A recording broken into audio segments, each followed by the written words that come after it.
Thanks for coming by my channel. We are gonna just hop right into getting some meals cooked up. I am putting a pork loin or pork roast, whatever you call this thing, into the crock pot, and I'm gonna season it up really good and make some pulled pork for my husband and my sons. On this day I was actually going out to eat with a friend, but I wanted to make sure that they had dinner made ahead of time so that they could eat something good too. I started seasoning up this pork loin with some Kinder's barbecue, brown sugar, rub. I'm not exactly sure if that's the complete name, but it's something like that. And this stuff I found is really good to use on your meat before you actually add your barbecue sauce.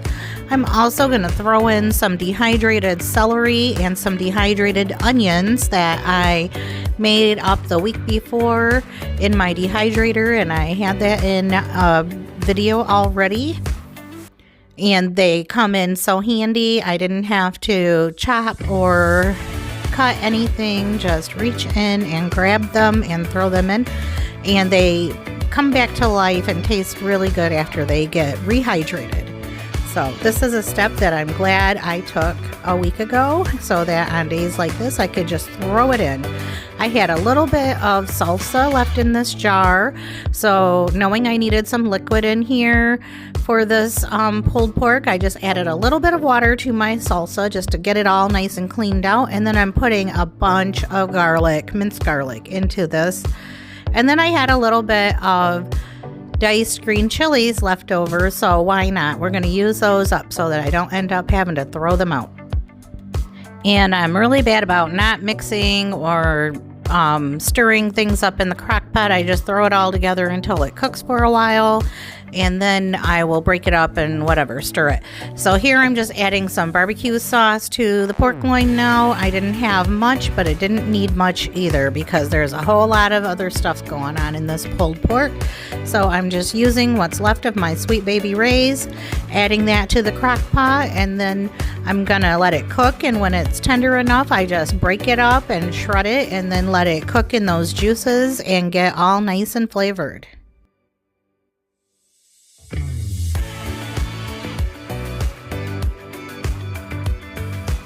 And here you can see what it looks like as I'm breaking up that pork into smaller pieces so that all of that good barbecue liquid can get cooked into the shredded pork and then be ready to go for sandwiches later. I did have some leftovers of this and it had so much flavor. This is a really good make-ahead meal for when you know you're not going to be home to feed your family.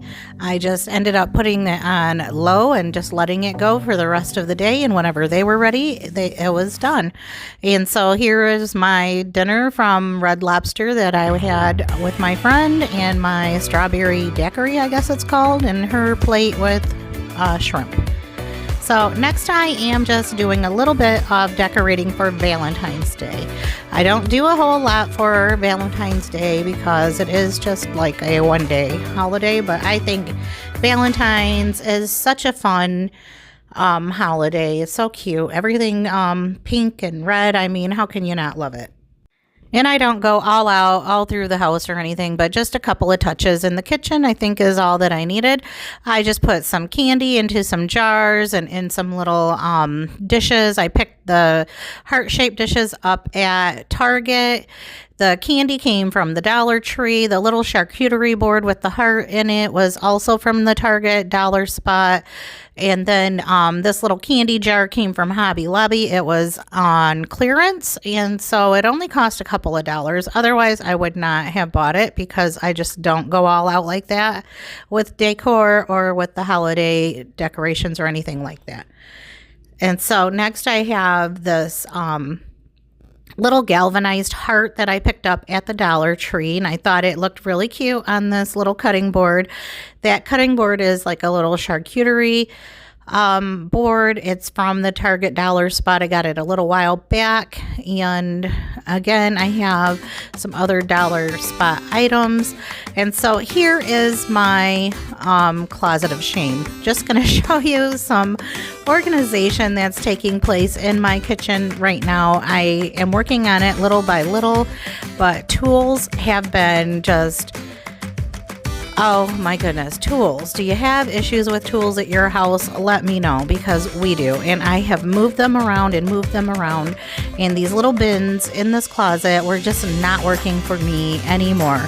So I don't know if it's just my organization style or just the way our family functions, but if you put it in a bin like those that I had them in, it is lost forever. And so we're really not disorganized people, but somehow we can't function like that. So I know they say that the kitchen is the heart of the home, and it truly is, but we function out of our kitchen in so many different ways, and our tools are just one way that we as a family function, and it happens in our kitchen. So I decided to dedicate some drawers and get organized again. I mean, all of these little bits and pieces, they're so hard to find if you throw them in a bin. Now, some things I did keep in these bins, like these little odds and ends right here that I don't know what to do with, and they will just be relocated to the basement. I mean, that's easy enough to go down and find and dig into those bins. Here's all my leftover bins. And then here is what happened in the drawers, and I like it so much better. I mean, I have a son that comes over and does work around the house for us, and he's always like, Mom, I can never find your tools. So here we go. We have everything in its own spot. Now let's get back to cooking some food. So next I am making some air fryer chicken drumsticks. And so to get started, I'm just putting some flour into a gallon-sized Ziploc bag. And then I'm just going to throw in the seasonings that we like. And on this day, I was feeling some seasoning salt and some garlic. And let's see, what is this? Oh yeah, the garlic powder. And then the other was probably like some onion powder, looks like it. And so I did put in some panko and some cornstarch. And then I also seasoned the chicken drumsticks with some seasoning salt so that the meat actually is seasoned as well and not just the coating. So I like to call this Shake and Bake, which is a brand name. I don't know if it's still around or not, but I remember when I was a kid, back in the mid 70s and 80s, my grandma and my aunt were all about the Shake and Bake, and we always saw the commercials on TV and etc. So I made up my own little version of Shake and Bake, and I'm just gonna get all of my chicken pieces nice and coated and then get them on my air fryer pans, and then we'll just go into the air fryer. So it's kind of like a modern day Shake and Bake. And so I always put black pepper on everything, and I forgot to put it into my mixture. So here I am just putting lots of black pepper on our chicken legs.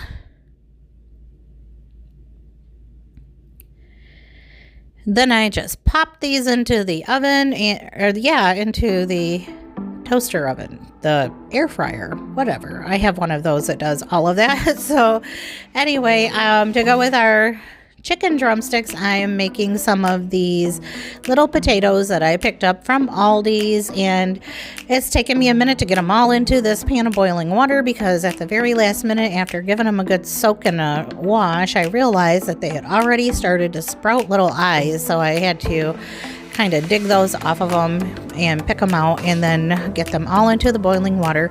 And so to make these potatoes, all I did was boil them in water, and then I'm just going to put some butter and some salt on them and give them a light mashing or smashing. So anyway, they turned out really good, and they were super easy to make. And for a little veggie on the side, I just had these zucchinis that I needed to cook up, and my husband and I just really like these kind of just sauteed up in a skillet. I had some mushrooms that were on their last leg, so we are having sauteed zucchini and mushrooms on this night with our chicken drumsticks and our little smashed potatoes. And just to give these a little bit more flavor, because that is what I do with a nice healthy vegetable, is I make it unhealthy by cooking it in bacon or bacon grease. And I mean, it tastes so good, but is it good for you? Probably not, but that's not what we're going for in this meal anyway. I mean, hey, I cooked my chicken in the air fryer instead of frying it, so there we go. It's all about balance. So there's my zucchini after I get it all cut up into little triangular size wedges. I'm putting a nice big glob of bacon grease. I did take some of that back out because it was a little too much. But anyway, I'm just throwing in my zucchini, and then I'm going to let that cook for just a couple minutes before I add my mushrooms. And then I'm just using some nature seasoning in this. Pretty simple stuff, kind of like an all-in-one and you're done type of thing.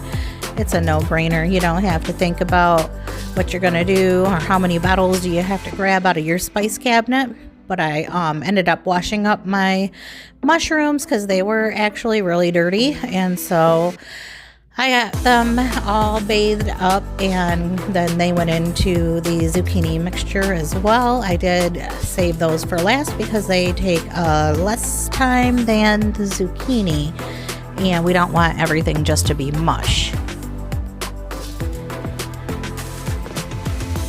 And here are our little purple and red and whatever these potatoes are called. They're all ready to go. My husband said, I don't know what you did to these potatoes. And I mean, if he watched the video, he would see it surely wasn't much, but they did taste really good. Just throw in some butter, some salt. I just give them a little bit of a smash, and voila, they're done. And here is my finished dinner plate. I'm not trying to make everybody dizzy by continually turning my plate around and around. I was just trying to get a good angle to take a photo for Instagram. I mean, we got to share it on the gram, right? Did you even have dinner if you don't post a picture of it?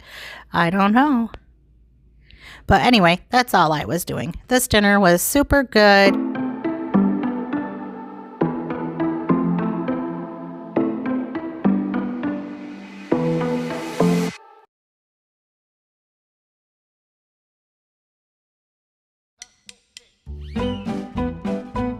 Well, if you know, you know. But anyway, Tuesdays are my days that I work until 8 p.m. And so I generally will make something in the crock pot for my family to have for dinner while I'm gone. And on this day, I was pretty fed up with people that I live with. I mean, let's face it, it's winter. We are cooped up together, and, you know, the moods are what they are. And so anyway, I did make dinner for them anyway, and it was just some frozen ravioli and some frozen meatballs with some spaghetti sauce, and they loved this. And, you know, they didn't even realize that I didn't feel like making dinner, but all that matters is they got fed. And then we're going to move on to the next night, and I had decided, I had been saying for a week, maybe even longer, that I wanted some spicy jambalaya, like so hot you could barely eat it. I wanted my lips to burn. I wanted my sinuses to open up, and I accomplished it. So I just chopped up my peppers and my onion and got that all ready to go into this jambalaya. I cooked up some crumbled sausage, just the regular flavored, and then I threw in the onion with that. Once that was browned up, then I just added some of these peppers, and the rest of the peppers are going to just go into a Ziploc bag and into my freezer. See what I'm doing there? I'm kind of planning ahead, so pat myself on the back for that. I accomplished something, right? So anyway, I just cooked this all down, and here is where some of that heat came from. I added a good amount of cayenne pepper. Now, this is not something I'm not used to, because I use cayenne pepper in a lot of our cooking. We do like spicy food. So How this got so hot, I am not I'm not really sure. Anyway, I added some chili powder, and some garlic powder also. Then I got my husband to cut up some smoked sausage, which I really appreciated. He was helping me this day, and I needed all the help I could get. Anyway, I'm thinking that this Zatarain's jambalaya mix that I picked up must have been spicy already, because all the extra that I added to it was like super off the chart spicy hot. And here I am just adding some extra minced garlic, because I did already put garlic powder in there, but here I'm just going the extra mile and putting some minced in there too, because I just wanted very flavorful, very hot jambalaya. And this was really hot, but we loved it. Really loved it. I mean, sometimes you just want to be lit on fire, I guess. I don't know. But anyway, if you don't want jambalaya to be that hot, don't add the cayenne pepper and don't add the crushed red pepper and all the stuff that I did to this. But we wanted it hot, and I achieved that. I was very happy with the outcome. It has been super cold in Michigan. I mean, like single digits. And on this night, we were getting so many feet of snow, I lost track. But anyway, we were home for the night, and this hot jambalaya just kept us warm while we were getting all that snow dumped on us. And I achieved what I wanted. I wanted something really super spicy. I didn't have a lot of fresh peppers in the house, but this did it. This was just what I had my heart set on. And here I am just showing that I made some Jiffy corn muffins to go with this. These were a big hit. I probably should have made more than 6, because everybody really hit these muffins up, and I did not expect them to, because normally the guys in the family don't eat a lot of bread. It's usually just me, and I didn't want to be stuck with a whole lot of corn muffins left over, so I only made 6. Next time, I know, make more than 6 corn muffins for these dudes. Here is my finished plate, and it was, like I said, really delicious. Over Christmas, I cut up a Christmas printed tablecloth and made some curtains for my windows in my kitchen. And here I am just showing how I took some fabric that I picked up from Hobby Lobby in this blue ticking print, and I'm using the panel that I made with the tablecloth and just cutting it to the length that is the same as what I used before, so kind of using it as a template. And I am going to just do the same method where I used hot glue and made a pocket and put the little hem in so that I can put my curtain rod into that, and then change out the look in my kitchen. And the whole purpose of doing this was that it's a quick, easy, and inexpensive way to change out your curtains, so to speak. And I do know how to sew, and I do own a sewing machine, but I hate to sew and I hate getting out my sewing machine. So I've done this before, and as a temporary solution, I think it works. And then I had also decided that I would kind of use this method to change out for the seasons. Although they turned out so good, I think I'm going to keep them up for quite a while because I really like the way they turned out. But anyway, I'm sorry to everybody who actually sews. I know you're probably cringing and like, what did this lady do? So anyway, I think it looks so nice with all of my little Valentines touches. I kind of moved some things around, and it kind of motivated me to maybe clean off some things. And I mean, I really don't have that much out for Valentine's, just a couple of dishes here and there, and my little spatulas in the red and the pinks. And so that's about it. And I think it looks just nice the way it is.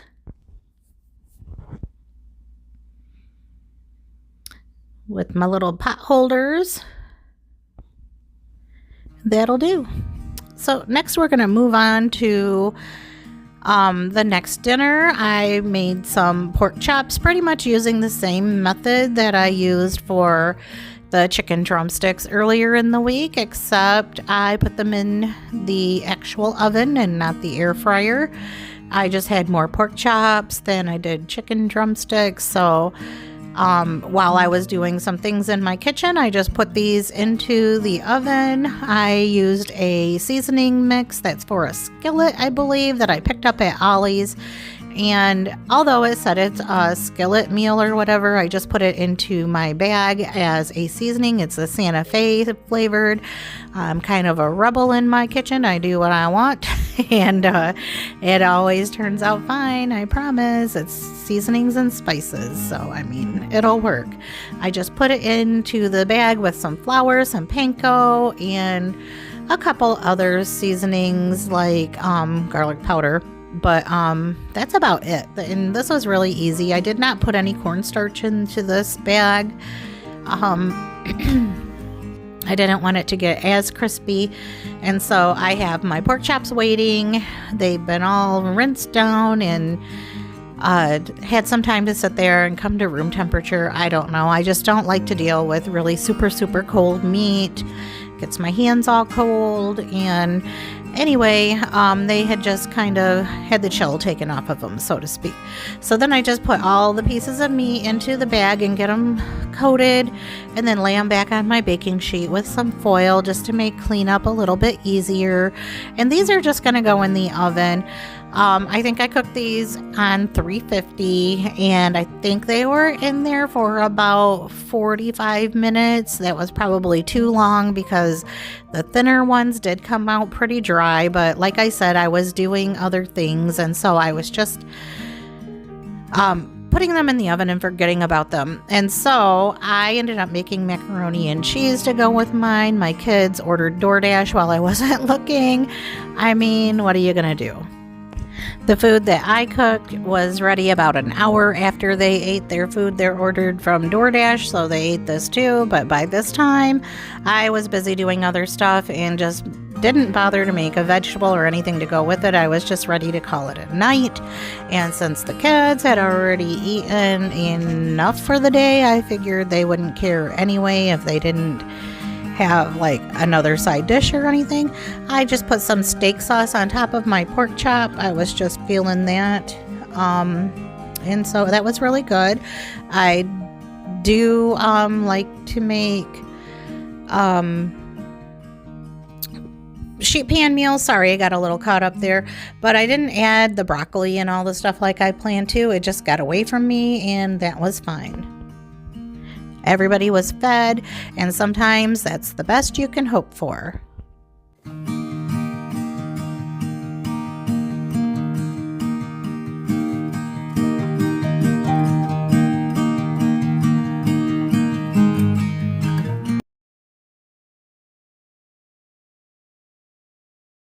For our last dinner, we are having breakfast for dinner, and I am getting some of my cast iron skillets cleaned up. This one was looking really sad, and when I got it out of the cabinet, I don't know what was made in it last, but it just looked like it had some burnt on spots and whatnot, so I just gave it a good scrub, and then I'm just putting some coconut oil in there and rubbing it around with a dark cloth just to get that seasoned up a little and try to revive this cast iron skillet.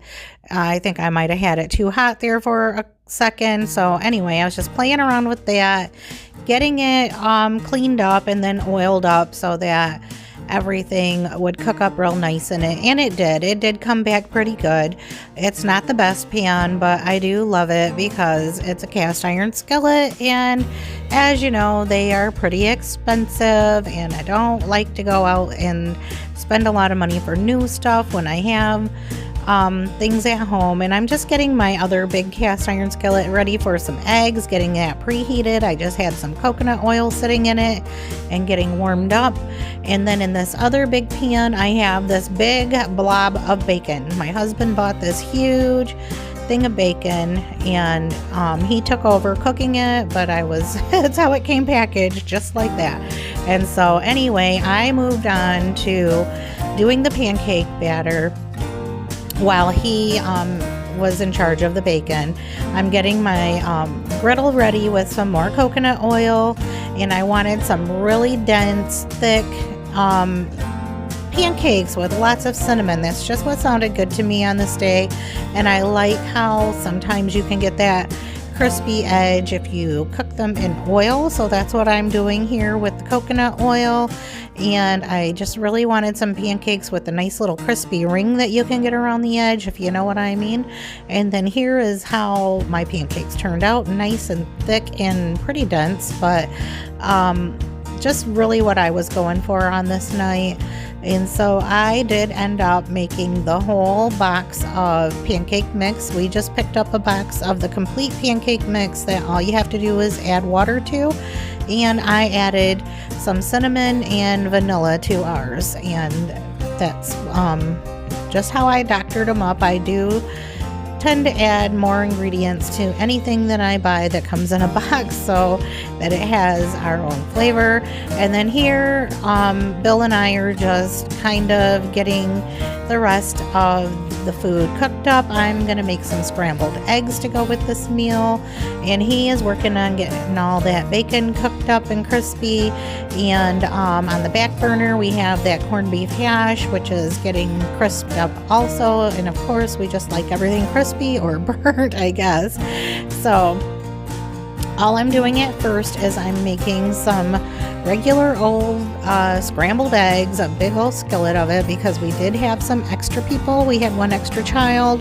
My grandson Zach called, and his mom, my daughter, and her some of her family have COVID. So when they came down sick, he was at his dad's, and so he decided that he just wanted a change of scenery. So he called and asked if he could come over, and so he came and spent the night at our house. And anyway, so we are just making extra scrambled eggs here, and all the pancakes that I'm making are the leftovers are going in the freezer to use during the week on work and school mornings, so that we have some pancakes we can just heat up and go. And I think we just started talking here and I still have the camera going, so I'm just going to speed that up for you. Once I get these eggs cooked, I'm going to take some out for myself, and then I added some cheese for everybody else, but I did not want cheese on mine this day. And so here is my plate, and I'm telling you, this was like a truck stop breakfast, but we enjoyed it so much. We don't always have time to make breakfast during the week, so we like to have it for dinner sometimes. And that's all for this week. I hope that you enjoyed it. My grandson Zach has agreed to do my outro for this video. I'll see you in the next one. Thanks for watching. Like and subscribe. Bye.